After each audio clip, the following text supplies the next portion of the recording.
சென்னை சோழிங்கநல்லூர் தொகுதி திமுக வேட்பாளரை மாற்றக் கோரி முன்னாள் அமைச்சர் துரைமுருகனின் உருவ பொம்மையை எரித்து அக்கட்சியினர் போராட்டத்தில் ஈடுபட்டனர். தென்சென்னை மாவட்டத்திற்குட்பட்ட சோழிங்கநல்லூர் தொகுதி திமுக வேட்பாளராக அரவிந்த் ரமேஷ் அறிவிக்கப்பட்டுள்ளார். இதற்கு தென்சென்னை கிழக்கு மாவட்ட துணை செயலாளர் பாலவாக்கம் விஸ்வநாதனின் ஆதரவாளர்கள் எதிர்ப்பு தெரிவித்து வருகின்றனர்.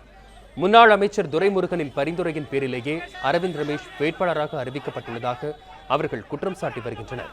இந்நிலையில் இன்று விஸ்வநாதன் ஆதரவாளர்கள் பாலவாக்கம் பல்கலைநகர் அருகே துரைமுருகனின் உருவ பொம்மையை எரித்து ஆர்ப்பாட்டத்தில் ஈடுபட்டனர்.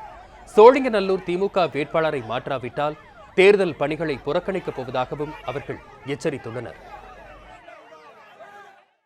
திரு துரைமுருகன் அவர்கள் 5 கோடி ரூபாய் பணத்தை பெற்றுக்கொண்டு அவர் கட்சிக்கு துரோகம் பண்ணியிருக்காரு. அதாவது தலைவர் தளபதியோட உழைப்பு உங்களுக்கு தெரியும். அவங்க கீழே இருக்கிற ஒரு அடிமட்டு தொண்டனுக்கும் போய் பார்க்கலாம். அடிமட்டு தொண்டன் கூட போய் அவரை பார்க்கலாம், தலைவரையும் பார்க்கலாம், தளபதியும் பார்க்கலாம். ஆனா இந்த மாதிரி துரைமுருகன் போல துரோகிகள் இருப்பதனால கட்சிக்கு பெரும் பின்னடைவு.